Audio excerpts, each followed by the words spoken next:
Depois de 2 domingos seguidos, recebendo missionários que também tiveram a oportunidade de compartilhar a palavra de Deus conosco, desafios de Deus para a nossa vida, a vida da igreja, diante da missão que recebemos do Senhor, vamos retomar o nosso estudo expositivo da primeira epístola de Pedro.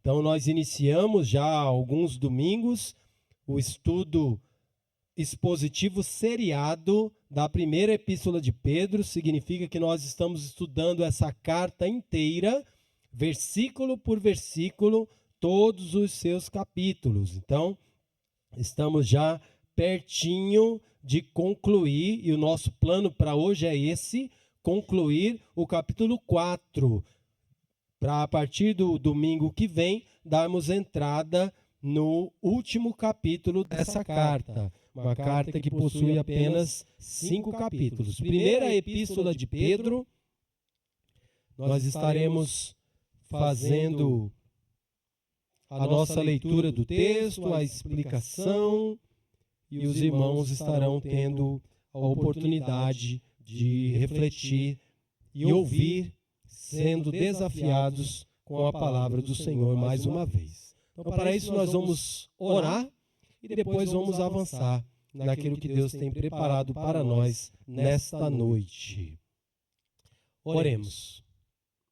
Senhor nosso Deus, mais uma vez somos gratos e queremos manifestar a nossa gratidão publicamente neste culto prestado a Ti, prestado a Jesus Cristo, nosso Senhor, Salvador e Deus. Um culto onde os filhos e filhas de Deus se reúnem para ouvirem da Tua palavra, para, por meio da operação do Teu Espírito Santo que em nós habita, sermos consolados, sermos desafiados, sermos confrontados, sermos orientados naquilo que é a boa, perfeita e agradável vontade de Deus para nós. Senhor, não entendemos nem sabemos do dia de amanhã, mas sabemos que tudo o que precisamos para viver, seja quantos dias, meses ou anos, o Senhor nos conceder nesta terra, sabemos que tudo isso, tudo o que precisamos para viver e agradar a Deus, o Senhor já nos tem concedido por meio do Teu Espírito e da Tua palavra. Então, utiliza esses recursos de Deus disponíveis para a nossa vida neste momento e nos ajuda a sermos fortalecidos para enfrentar os dias que estão por vir. É isso que pedimos, cheios de esperança e fé, no santo e bendito nome de Jesus. Amém. O ano era 64 depois de Cristo.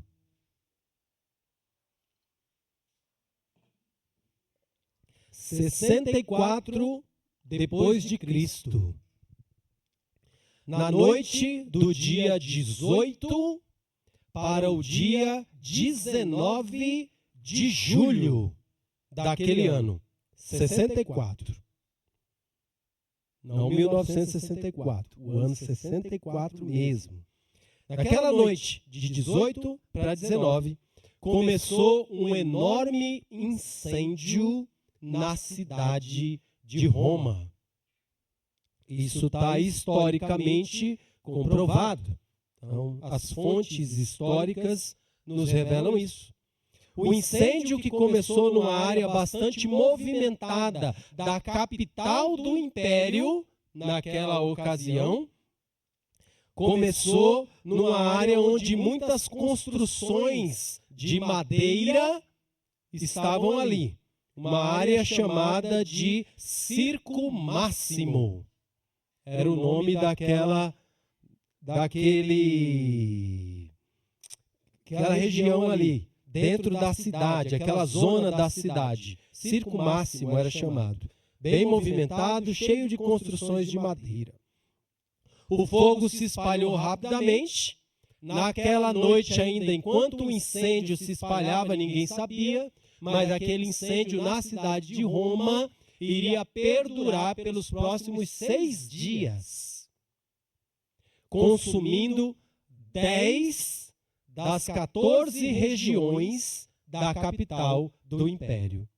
Então, um incêndio muito grande, um incêndio difícil de controlar. Só seria apagado completamente 6 dias depois. 3 dessas regiões, desses distritos da capital romana, ficaram completamente destruídos. Então, não teve como salvar nada. 3 desses distritos. Os outros afetados, os outros 7, foram muito prejudicados. Um incêndio acidental ou um incêndio intencional? Imagina que Roma era uma superpotência daquela época. Então é claro que rapidamente se buscou investigar e descobrir isso. E como ninguém tinha certeza da resposta para essa pergunta, esse incêndio começou por acaso ou alguém intencionalmente está querendo atacar a capital do império e assim afrontar o Império Romano? Ninguém sabia exatamente responder. O incêndio foi de grandes proporções, difícil saber. Então as acusações começaram a recair sobre o imperador Nero na ocasião. Mais ou menos como acontece aqui na nossa cidade hoje. Alguma coisa não dá muito bom, a culpa vai cair, no prefeito, aí o prefeito vai ficar, poxa, mas como que a gente vai resolver isso? Especialmente em época de eleição, Outro candidato vai falar, olha aí, tá vendo? O prefeito não fez isso, não fez aquilo, olha o que aconteceu aí na cidade. Aconteceu a mesma coisa. Acusações começaram a ser levantadas, assim ainda, nos corredores, informalmente. Rapaz, isso aí foi Nero. Foi Nero que colocou fogo na cidade de Roma. Nero sabia que se aquele boato, talvez fato, mas por enquanto boato, sabia que se aquilo se espalhasse, ia ficar muito difícil para ele conter o povo. O que Nero procurou fazer? Arrumar um bode expiatório. Rapaz, como é que eu vou dizer que não foi eu? Para dizer que não foi eu, tem que ter sido alguém. E eu já sei quem será.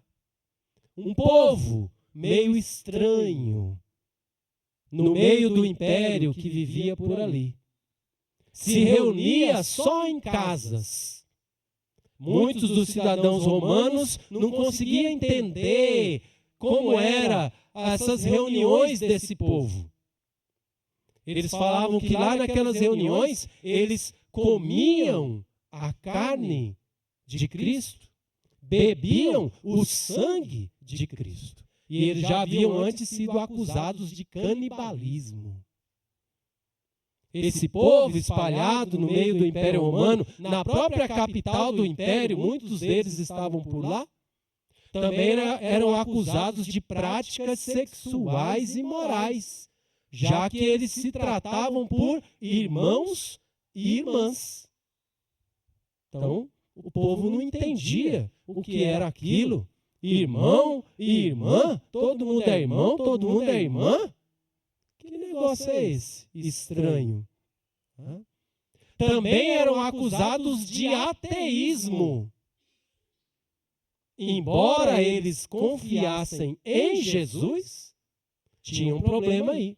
Eles confiavam em Jesus somente. Então eles não estavam dispostos a dividir a sua fé com os vários deuses do Império Romano, inclusive o próprio imperador. Então, nas cerimônias da cidade, eles não participavam dos cultos ao imperador, dos cultos militares, quando o império conquistava uma nova província, e aí tinha toda aquela festa e os sacrifícios para os ídolos do império. Então, esse povo não participava. E quando Nero, então, apontou os crentes, os cristãos, como culpados por incendiar a cidade de Roma, não demorou muito para que essa notícia se espalhasse e uma forte perseguição acontecesse. Muitos crentes naquele ano, qual era o ano mesmo? 64 da era cristã. Muitos crentes na cidade de Roma tiveram que fugir, se espalhando por várias regiões. E muitos foram presos, torturados e mortos, incluindo o apóstolo Pedro, que escreveu essa carta. Qual o ano de escrita dessa carta de 1 Pedro? Primeira carta de Pedro, inclusive a segunda também. Olha só, essa carta foi escrita no ano 64. No meio de tudo isso, no mesmo ano que Pedro foi martirizado. Nós não temos o registro nas Escrituras de como Pedro morreu, mas a tradição afirma que ele morreu em Roma, crucificado, mas crucificado de cabeça para baixo. Não porque queriam torturar ele mais, mas porque ele mesmo pediu, por não se achar digno de morrer da mesma maneira que Jesus morreu. Então ele pediu que colocassem ele de cabeça para baixo na cruz e crucificado de cabeça para baixo, assim ele morreu, segundo a tradição e os escritores daquela época, do primeiro século, primeiro e segundo século. Então nós estamos lendo uma carta que foi escrita para os crentes que passavam por forte perseguição, especialmente na cidade de Roma, que foram espalhados para vários lugares, muitos morreram e Pedro morreu também como resultado dessa perseguição. O texto para a nossa reflexão dessa noite faz menção a essa circunstância. E nós vamos lê-lo agora e depois refletir um pouco sobre ele. O tema que eu estou dando para a pregação desta noite é o seguinte: como enfrentar o fogo ardente? Como enfrentar na posição, na condição de crentes, de uma maneira que agrada a Deus, o que pode ser chamado de fogo ardente. Como você pode ou deve enfrentar o fogo ardente. Os versos em questão estão no capítulo 4. Primeira carta de Pedro, capítulo 4, versos de 12 a 19. São os últimos versos do capítulo 4 da primeira epístola de Pedro. Eu estou com a versão atualizada das Escrituras Sagradas. Nela a palavra de Deus nos diz o seguinte, a partir do verso 12, no capítulo 4. Amados, não estranheis o fogo ardente que surge no meio de vós, destinado a provar-vos, como se alguma coisa extraordinária vos estivesse acontecendo. Pelo contrário, alegrai-vos na medida em que sois coparticipantes dos sofrimentos de Cristo, para que também, na revelação de sua glória, vos alegreis exultando. Se pelo nome de Cristo sois injuriados, bem-aventurados sois, porque sobre vós repousa o Espírito da glória e de Deus. Não sofra, porém, nenhum de vós como assassino, ou ladrão, ou malfeitor, ou como quem se intromete em negócios de outrem. Mas, se sofrer como cristão, não se envergonhe disso. Antes, glorifique a Deus com esse nome. porque a ocasião de começar o juízo pela casa de Deus é chegada. Ora, se primeiro vem por nós, qual será o fim daqueles que não obedecem ao Evangelho de Deus? E se é com dificuldade que o justo é salvo, onde vai comparecer o ímpio? Sim, o pecador. Por isso, também os que sofrem segundo a vontade de Deus encomendem a sua alma ao fiel Criador na prática do bem. Amém? Amém. Como enfrentar o fogo ardente? Perceba que o verso 12, que é o verso que introduz esse parágrafo, nesse verso, Pedro faz citação a um fogo ardente, entendendo um pouco do contexto dessa carta, sabendo o que tinha acontecido naquele mesmo ano e que inclusive foi motivação para Pedro escrever a carta, já que os crentes, diante daquela tremenda perseguição, sendo acusados daquele incêndio na capital do império, estavam agora meio desorientados, sem saber exatamente como proceder, muitos sendo presos, sendo torturados e até mortos. Então Pedro diz: olha, o fogo ardente que surge no meio de vós, vocês não devem estranhar.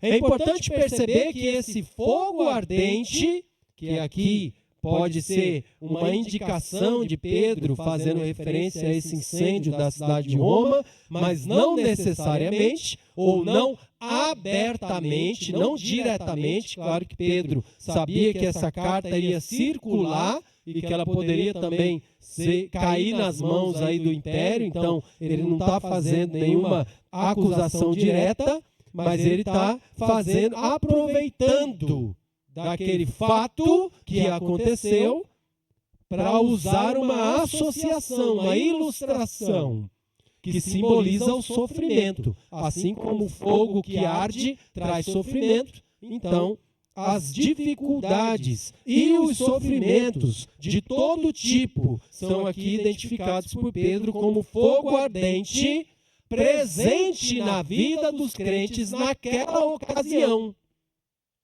O que seria esse fogo ardente? No próprio trecho que nós lemos, do verso 12 até o verso 19, nós encontramos pelo menos 3 referências, 3 associações ou discriminações do que seria esse fogo ardente aí. Tá?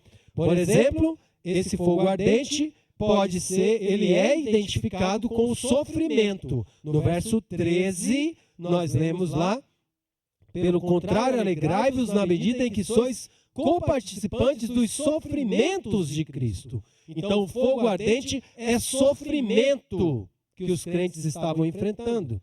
No verso 14, esse fogo ardente é identificado como injúrias que os crentes estavam sofrendo. Verso 14 vai dizer: se pelo nome de Cristo sois injuriados.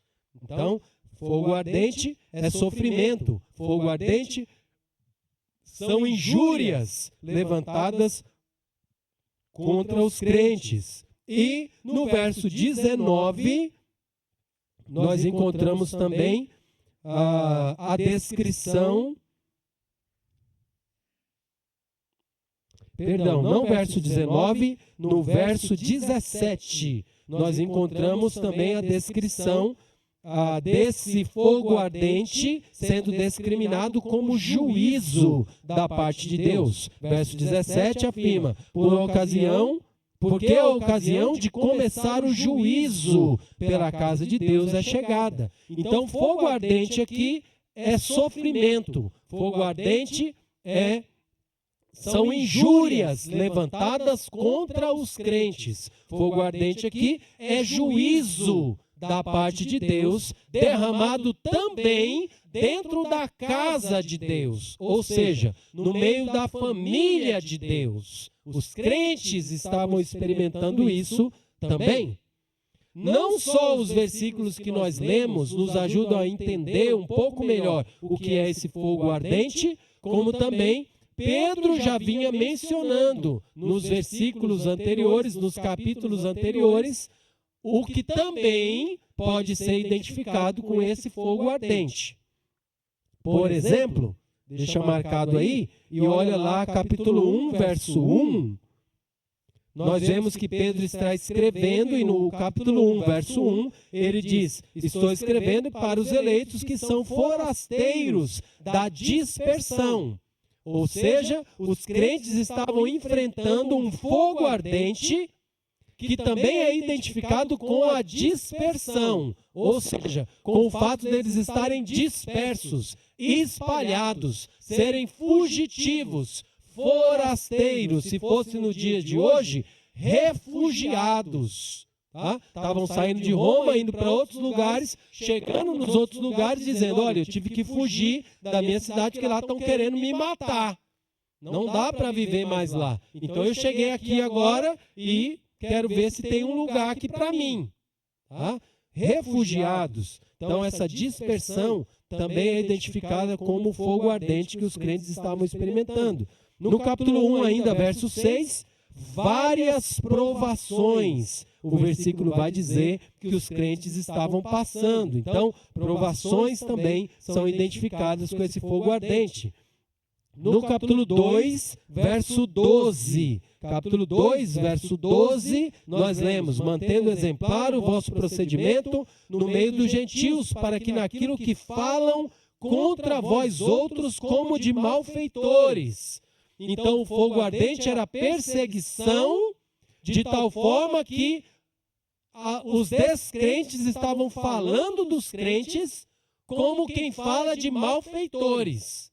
Então pensa aí num bandido, pensa num ladrão, pensa num assassino, e era com esse espírito que as pessoas estavam falando dos crentes. Aqueles crentes, eu vou usar uma palavra aqui mais branda, né? Aqueles crentes miseráveis que tocaram fogo aqui na nossa cidade. Então, com certeza eles estavam usando coisas semelhantes a essas para se referir aos crentes. No capítulo 3, verso 16, nós encontramos dizeres parecidos: fazendo, todavia, com mansidão e temor, com boa consciência, de modo que naquilo que falam contra vós outros, fiquem envergonhados os que difamam o vosso bom procedimento em Cristo. Então, difamação, pessoas falando de nós como de malfeitores. Ainda submissão a senhores perversos. Então imagina os crentes fugidos, refugiados, chega lá, tem que aceitar o trabalho que tiver, do jeito que tiver, e muitas vezes servir debaixo de um senhorio perverso. Então isso aparece também no capítulo 2, verso 18, quando vem a orientação que diz: servos, sede submissos com todo temor a vosso Senhor, não somente se for bom e cordato, mas também ao perverso. Além de servir debaixo de autoridade de homens perversos, sofrer injustiça também é identificado como o fogo ardente, no capítulo 2 ainda, verso 19. Porque isso é grato que alguém suporte tristezas, sofrendo injustamente por motivo da sua consciência para com Deus. Então, tristeza e injustiça também são identificados como fogo ardente que os crentes estavam enfrentando. Bofetadas, né? Tapa na cara, violência física, também aparece no capítulo 2, verso 20. Capítulo 2, verso 20, nós encontramos: pois que glória há, se pecando e sendo esbofeteados por isso, o suportais com paciência. Então, se você pecou e foi esmurrado, foi esbofeteado, então mereceu, né? Mas olha o restante do verso: se entretanto, quando praticais o bem, sois igualmente afligidos. Ou seja, está sendo esmurrado, está recebendo tapa na cara, mesmo fazendo o bem, ou seja, está sendo afligido do mesmo jeito do que quem fez o errado, então, se o suportais com paciência, isso é grato diante de Deus. Então, violência física, os crentes estavam enfrentando. Ofensas, maltratos, prisão, tortura e morte. Vários versículos aqui, outros também vão falar disso. Capítulo 2, verso 21 e 23, capítulo 4, verso 1, vai falar, por exemplo, 4:1, ora, tendo Cristo sofrido na carne, armai-vos também vós do mesmo pensamento. Então, Cristo sofreu na carne. Sofreu o quê? Fisicamente. Foi preso, foi torturado, morreu, foi assassinado. Então, os crentes estavam passando pelo mesmo tipo de situação. Ufa! Pronto, entendemos um pouco melhor o significado de fogo ardente. Voltando para o verso 12 do capítulo 4, nós lemos: amados. Pedro está falando para os crentes. Amados irmãos, poderíamos até dizer, não estranheis o fogo ardente que surge no meio de vós, destinado a provar-vos, como se alguma coisa extraordinária vos estivesse acontecendo. A pergunta, então, que queremos entender é como enfrentar o fogo ardente. Como enfrentar situações semelhantes a essa, sendo nós crentes, fazendo nós parte do povo de Deus. Ah, pastor, mas hoje em dia não tem mais isso. Não tem ninguém falando mal de nós, como de malfeitores, só porque nós somos crentes. Será que não? Não tem ninguém prendendo, torturando, matando crentes, só porque são crentes. Hoje, aqui na cidade de São Paulo, acho que dá para dizer que não. A pergunta que não quer calar é: e amanhã? E a partir do ano que vem? Será que dá para dizer isso? Os irmãos lembram, recentemente, eu pedi oração aqui também pelo pastor Isaías Arruda, pastor que trabalhou conosco lá em Cabo Verde. Hoje ele está trabalhando no Ceará, está pastoreando uma igreja lá. Então a polícia trouxe uma intimação para ele, dizendo que ele tinha sido acusado de preconceito e essas coisas, por meio lá de alguma pregação que ele fez, ensinando a palavra de Deus. Então, cada dia está se afunilando mais. A liberdade que temos para nos reunir, cultuar a Deus e viver a vida cristã com a liberdade que temos experimentado hoje em dia, cada vez está diminuindo essa oportunidade. Se você não falava de Cristo para ninguém, não compartilhava a sua fé e não sabia nem por quê, talvez daqui a pouco você vai ter uma boa desculpa para continuar não falando de Cristo. Opa, agora foi proibido, agora é lei.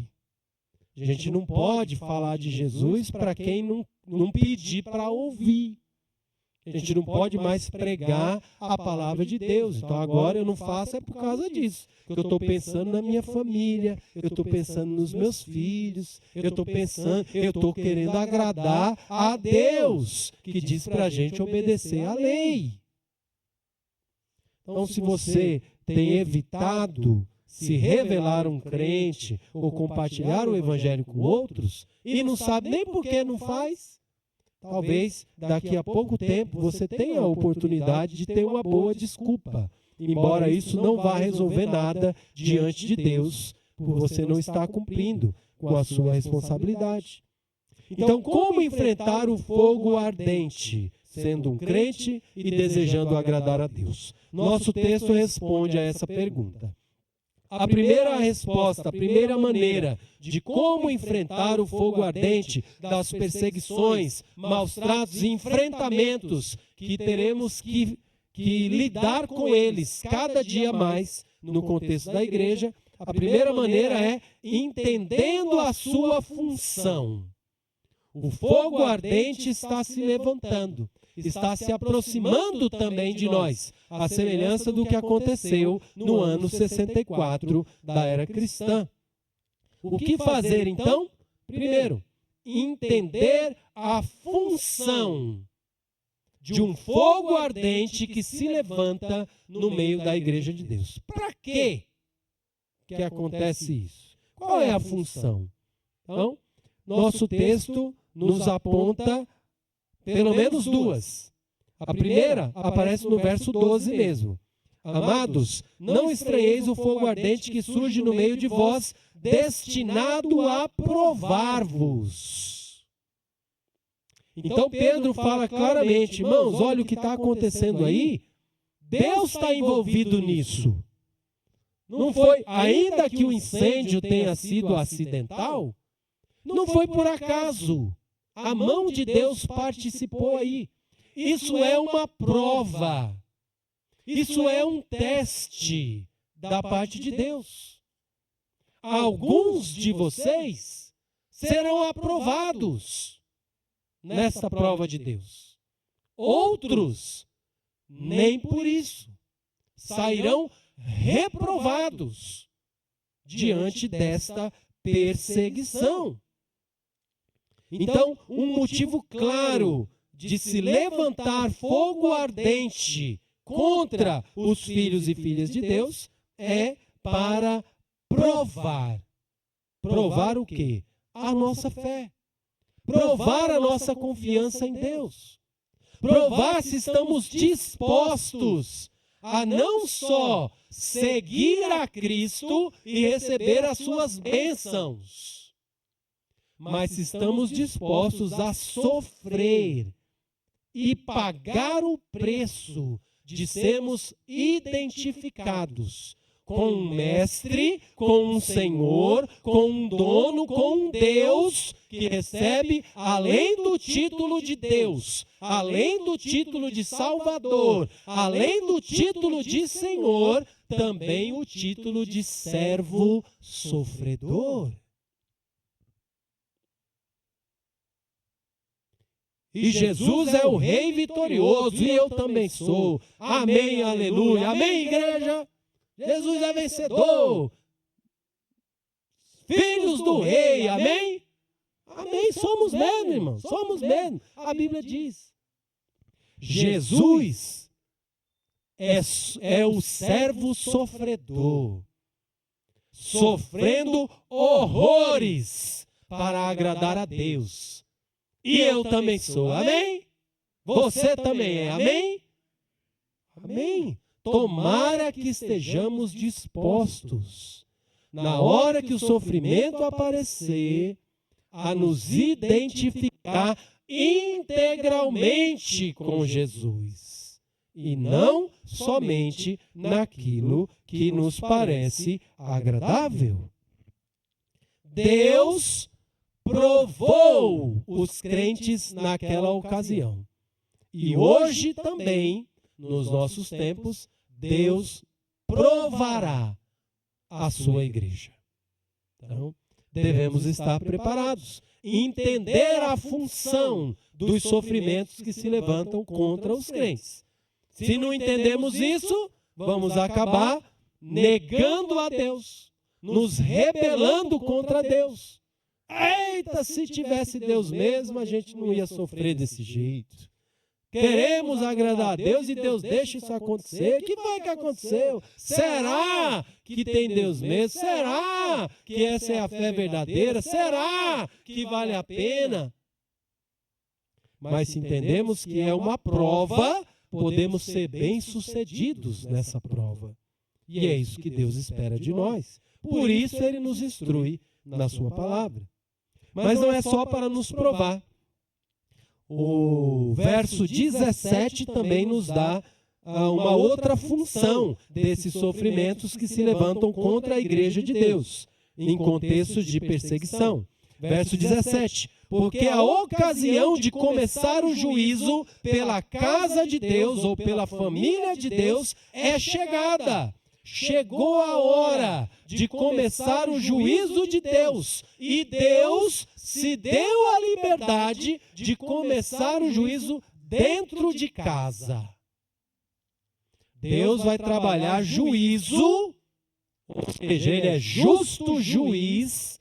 Então Ele vai trazer aquilo que é justo, tanto dentro da sua casa, para a sua família, para a igreja, quanto também fora da sua casa, para aqueles que não se interessam por Deus. É o mesmo juízo? É a mesma condenação? É claro que não. Não é o mesmo juízo.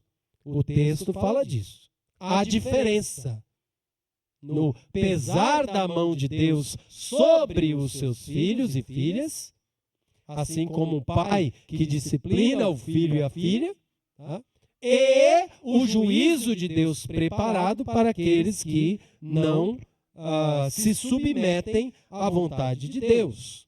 O texto fala disso nos versículos que nós encontramos aí. Tá? Nós vamos falar deles um pouquinho mais à frente. Então eu não vou aprofundar agora, mas nós vamos voltar aqui nesse contexto da diferença do juízo inicial de Deus dentro da família dele, da igreja, e o juízo que Deus tem preparado para fora da sua família, o juízo chamado juízo final. Tá? Então, pelo menos essas duas funções: dar início ao juízo de Deus e provar a qualidade da nossa fé em Jesus Cristo. Como enfrentar o fogo ardente da perseguição que se levanta contra a igreja de Deus? Primeiro, entendendo a sua função. Qual a função?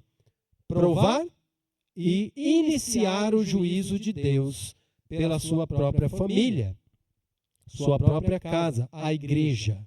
Tá? Segunda maneira de enfrentar o fogo ardente: sabendo o que não fazer. Então, por incrível que pareça, quando o sofrimento chega, Deus nos orienta dizendo o que não fazer. Porque nós somos tentados a correr e fazer a primeira coisa que der na telha para tentar se livrar e escapar. E Deus diz: olha, pois eu vou dar uma relação do que não fazer. Então, entenda, para quando esse sofrimento aparecer, ou se ele já está presente, você não cair na prática errada, à luz da orientação de Deus. Então, entender, saber o que não fazer. E o que é que não devemos fazer? Primeiro, não devemos achar estranho. Olha o verso 12. Amados, não estranheis o fogo ardente que surge no meio de vós, destinado a provar-vos, como se alguma coisa extraordinária vos estivesse acontecendo. Meu Deus, nós estamos aqui sendo fiéis à palavra de Deus, a pregação está sendo feita na Bíblia, nós estamos aqui quietinho no nosso canto, querendo agradar a Deus. Quando a gente fala com as outras pessoas, é a verdade. Então por quê? Por que isso? Que coisa mais estranha! O normal, o certo não seria Deus abençoar, a igreja crescer, muitas pessoas chegar, lotar esses bancos, a gente tem que pôr cadeira aqui no meio, porque não tem aonde pôr, porque estamos sendo fiéis a Deus? Que coisa mais estranha! Deus está dizendo: não faça isso, não pense assim, não tem nada de estranho. Não tem nada de extraordinário acontecendo. Porque essas perseguições, essas afrontas vêm do mundo. E o mundo está a favor ou contra Deus? Contra Deus. E se estamos a favor de Deus, o mundo estará também contra nós. Se eles perseguiram o próprio Senhor Jesus Cristo, perseguirão também a nós. Então não deve ser algo de causar admiração, nem em mim e nem em você. alguma coisa extraordinária acontecendo. Não, não ache estranho. Saiba que é esse mesmo, é isso mesmo que nos espera. É tão bom ser um crente, né? Tem um cântico que fala isso, né? Estou lembrando um cântico parecido que fala. Me fugiu aqui toda a melodia, mas eu sei que fala, é muito bom ser um crente, né? Segunda, terça, quarta, quinta, sexta, né? Quem lembrou a música? Isso. Como é bom ser um crente, como é bom, amém. Como é bom ser um crente, como é bom, amém. Como é bom. Segunda, terça, quarta, quinta, sexta, sábado, domingo inteiro, como é bom, amém. Aí você imagina os crentes cantando lá em Roma, depois do incêndio, né? Sendo perseguidos. E aí será que eles estariam cantando isso? Como é bom ser um crente, como é bom, amém. Né? Dá para perceber que alguns não cantariam isso. E se você cantasse perto dele, do crente, talvez ele ia falar assim, como é que é a história aí? Rapaz, perdi tudo, deixei minha casa, deixei meus bichinhos lá, meus animais que eu criava, tive que sair fugido. Agora estou lá na casa de um cara que é meu patrão e o homem só falta pisar no meu pescoço. Eu estou já para voar na garganta dele lá e não faço isso porque Pedro escreveu uma carta aí falando que até se o Senhor for perverso, a gente tem que tratar bem. Tá? Mas será que é tão bom assim? É bom ser um crente. Não estou afirmando o contrário. Mas sabemos que as circunstâncias nem sempre serão favoráveis. E é isso que nos aguarda, irmãos. Não é o mundo melhorar e tudo ficar maravilhoso para nós. Mas sim a perseguição se intensificar e as dificuldades também. Nesse momento, não ache estranho. Não ache que é algo fora do comum. Deus planejou assim. Isso já está escrito. Isso vai acontecer. É só uma questão de tempo. Então esteja preparado. Também tem algo para não fazer, que aparece no verso 15. Outra coisa para não fazer. Não estranhar, mas também, verso 15, não sofrer justamente, né, por estar fazendo o que não deve. Então, não sofra como assassino, ladrão, malfeitor ou intrometido. Ai, é a perseguição de Deus contra mim.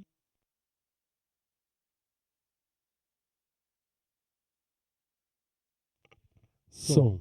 Fui no mercado, não tinha o dinheiro para comprar as coisas, coloquei só um pacote de arroz aqui, né? E fui saindo e disparou o alarme e me pegaram. É a perseguição do inimigo. Né? Ué, tá roubando e te pegaram, é justo. Né? Ficou preso? Amém. Né? Fique preso mesmo, depois vamos fazer os procedimentos aí para resolver. Tá? Então, não aproveite dos sofrimentos legítimos em nome de Cristo como desculpa se você está com procedimentos ilegítimos. Se você vai matar alguém, se você vai roubar, se você vai se intrometer na vida dos outros, saiba que as consequências vêm, isso não tem nada a ver com a perseguição, porque você é um crente. Então, saiba disso. Tá? Não se envolva com o que não deve. Já vamos sofrer mesmo, então? Já vão me prender mesmo? Então eu vou aproveitar, vou logo roubar. Pelo menos se eu conseguir, já fico com alguma coisa para aproveitar. Né? E se der ruim, já iam me prender mesmo, porque vai começar a perseguição. Tá? Cuidado com esse tipo de silogismo que não tem nada a ver com o que Deus quer para nós. E também, verso 16. Mas se sofrer como cristão, não se envergonhe disso. Antes glorifique a Deus com esse nome. Então, não tenha vergonha. Outra coisa para não fazer, né? Então, primeira coisa para não fazer, não se espante. É isso mesmo que vai acontecer. Segunda, não se envolva com o que não deve, só porque tem a perseguição e parece que Deus deixou as coisas ruins nos alcançar, então vamos fazer o que não deve mesmo e vida que segue. Não faça isso e não tenha vergonha de dizer que é crente, de mostrar a sua fé através da sua vida. Mas se eu não tiver vergonha e viver como um crente aí de peito aberto, mostrando que eu sou crente, aí a perseguição vai ficar pior para mim. Exatamente. E aí eu vou acabar sofrendo mais. Exatamente. E aí pode acabar sobrando para minha família. Exatamente. E posso até ser morto por causa disso. Exatamente. Acolha isso. Enfrente isso. Corajosamente. Assim como Cristo fez. Foi isso que Cristo fez. Enfrentou isso por nós. Não deveríamos nós também enfrentar isso?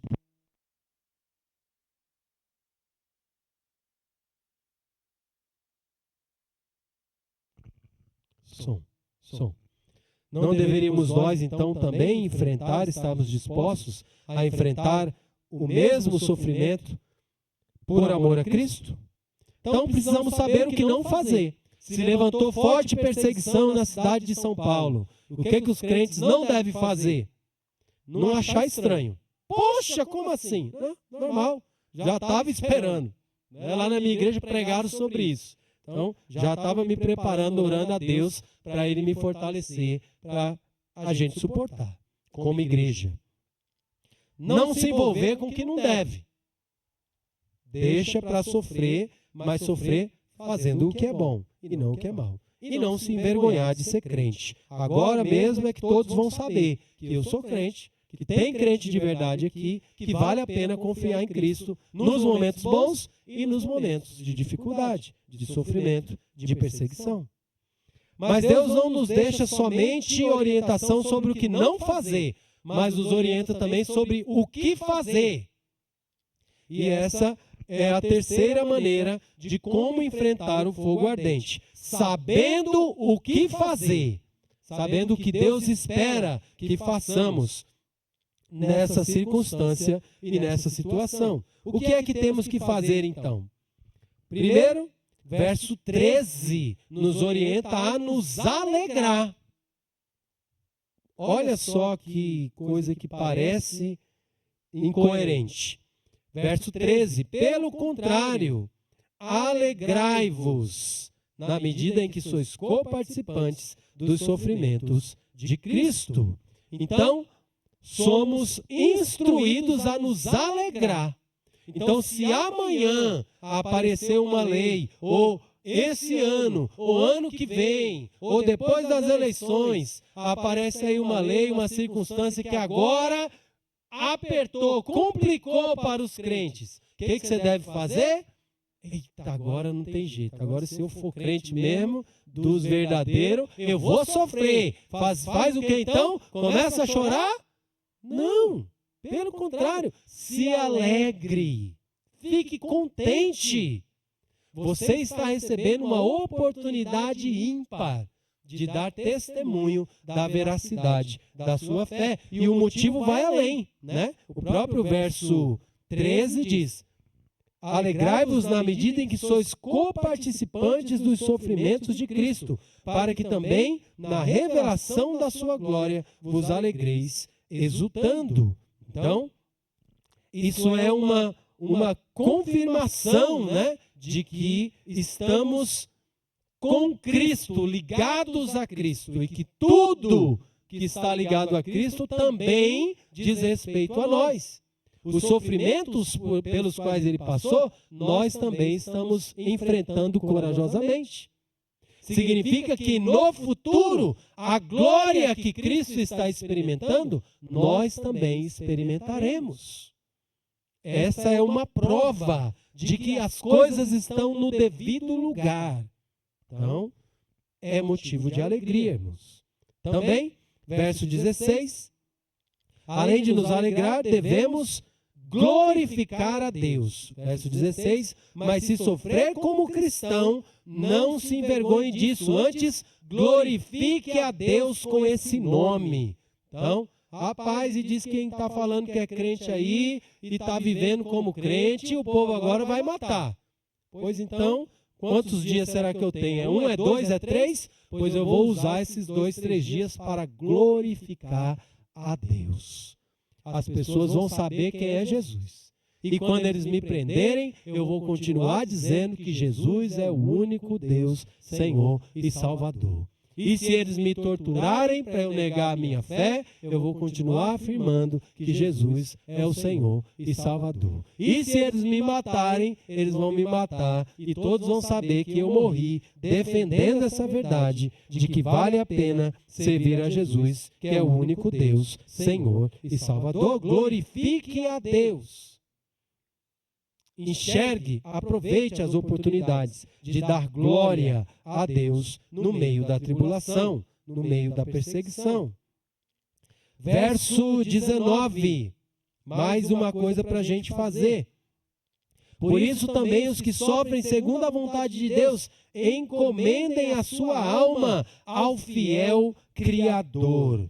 Cuide da sua alma. Irmãos, muitos de nós, a maioria certamente, talvez não todos, já passaram por momentos de grande sofrimento na vida. Estou falando que nem todos, que tem umas crianças aqui também, então eu não sei se já deu tempo. Tá? Esses que não passaram, só não aconteceu porque não deu tempo ainda. Tá? Mas vai acontecer. E quando passamos por sofrimento, dificuldades, perseguição, a nossa alma precisa ser apresentada a Deus.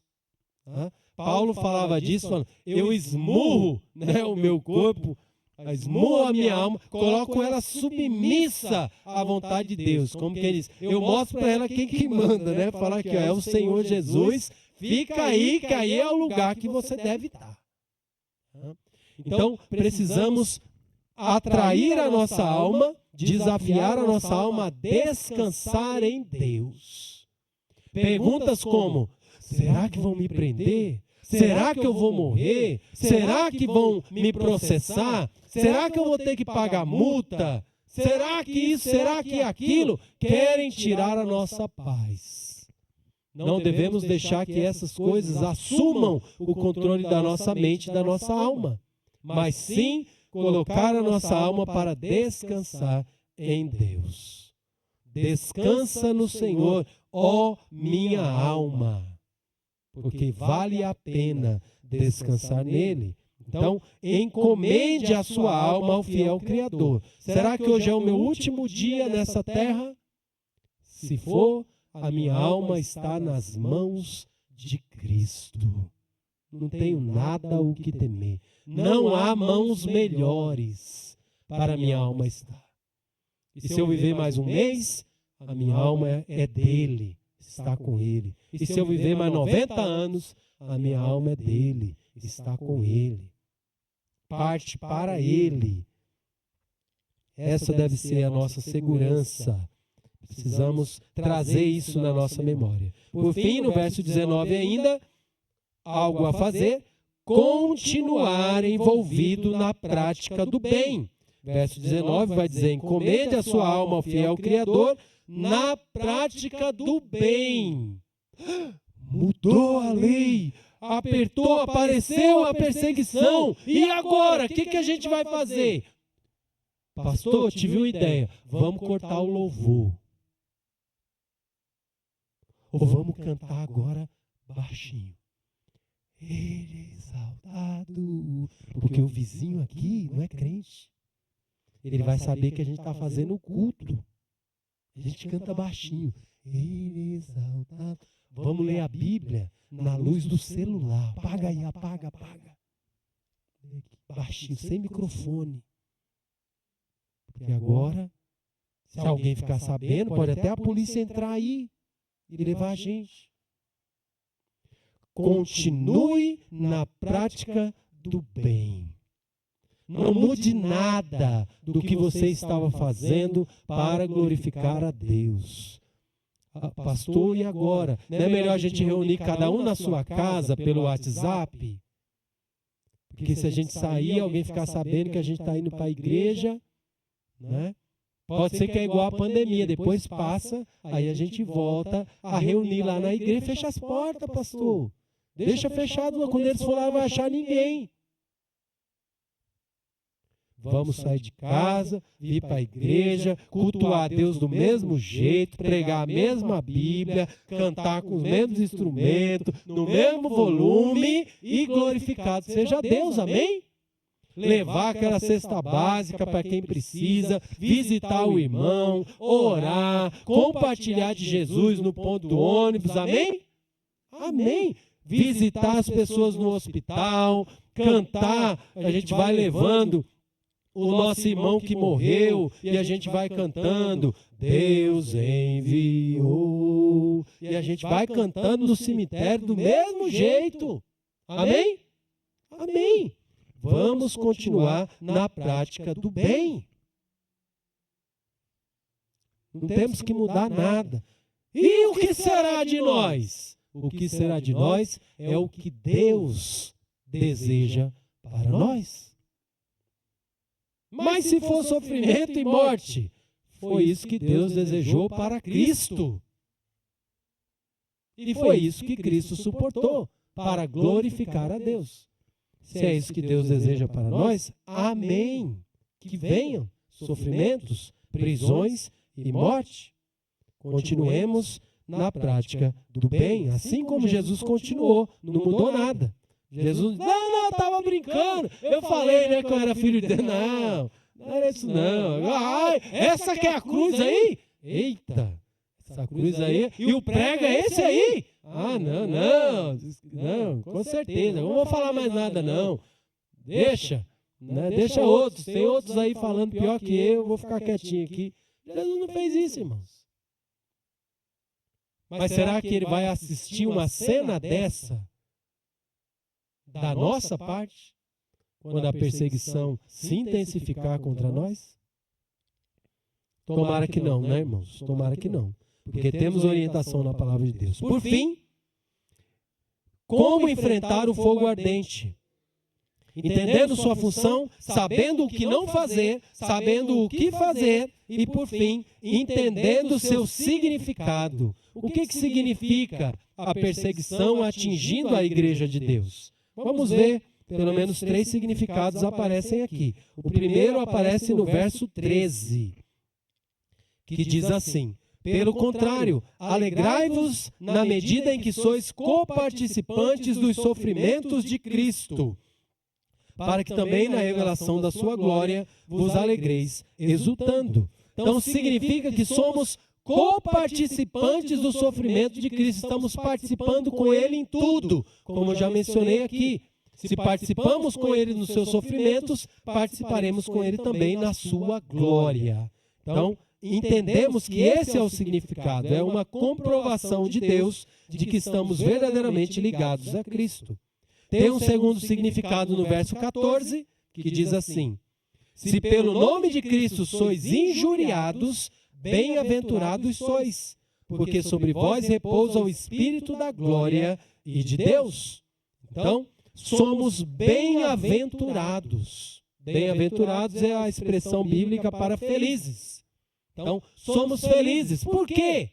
Porque quando isso acontece, quando a perseguição se levanta contra a igreja de Deus, e nós nos mantemos de pé e firmemente enfrentamos essa perseguição, isso indica que repousa sobre nós o Espírito da glória e o Espírito de Deus. Isso é uma confirmação da nossa fé. O Espírito de Deus está em nós e nos dá coragem para enfrentar esses desafios. E o Espírito da glória, ou seja, a confirmação de que aquilo que nos aguarda é superior, é infinitamente melhor. A glória eterna com Deus. E os últimos 2 versos que nos apresentam o significado desse fogo ardente são os versos 17 e 18. que dizem: porque a ocasião de começar o juízo pela casa de Deus é chegada.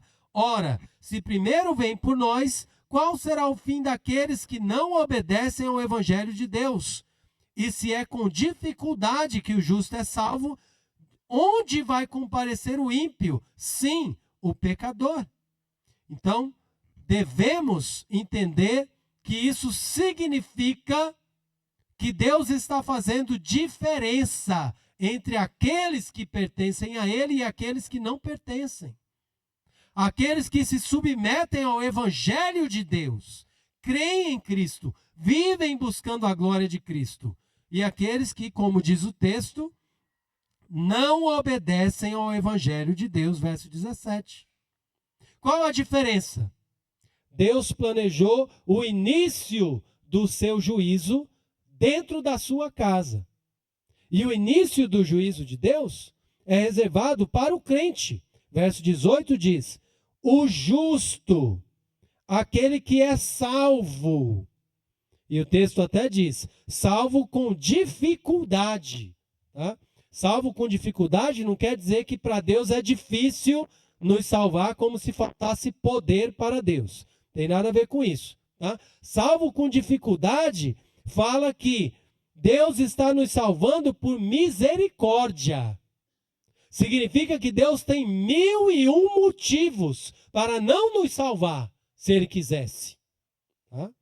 Então Deus nos salva assim, ó, meio que, vou deixar esses pecados aqui sem levar em conta, por causa de Jesus, não por causa de nós. Aí, porque cremos em Jesus, Deus não leva a multidão dos nossos pecados em conta. Então, vamos passar por algum sofrimento, mas isso é só o começo. É só o começo. É o juízo de Deus na casa dele, na família dele. Para enfrentar o começo do juízo de Deus está reservado para os crentes. Mas juntamente com esse começo, esse início, essa pontinha do juízo de Deus, junto com ele vem a salvação de Deus para o crente. Então, nenhuma condenação há para os que estão em Cristo Jesus. Amém? Não devemos temer isso. Mas isso também significa que Deus está fazendo diferença. Deus não vai derramar o seu juízo só o comecinho. Deus vai começar, Deus vai continuar e Deus vai levar o seu juízo até as últimas consequências. Consequências finais, consequências eternas para aqueles que estão rebeldes, desobedecendo o Evangelho de Deus. E devemos estar felizes, porque esse juízo não está reservado para nós. Está reservado para quem? O verso explica, né? É o fim daqueles que não obedecem o Evangelho de Deus. É um juízo destinado para os ímpios, verso 18. Final do verso 18. Sim, o pecador. E pecador aqui não é que nós não somos pecadores, mas é o pecador que ama o pecado e permanece no pecado, rebelde contra Deus, mesmo conhecendo a vontade de Deus. É esse pecador aqui que ele está dizendo. Pecador contumaz, aquele que escolheu amar e viver no pecado. Então, ele diz, se é com dificuldade que o justo é salvo, se o começo do juízo de Deus é esse sofrimento que a igreja vai passar, envolve prisão, tortura e morte,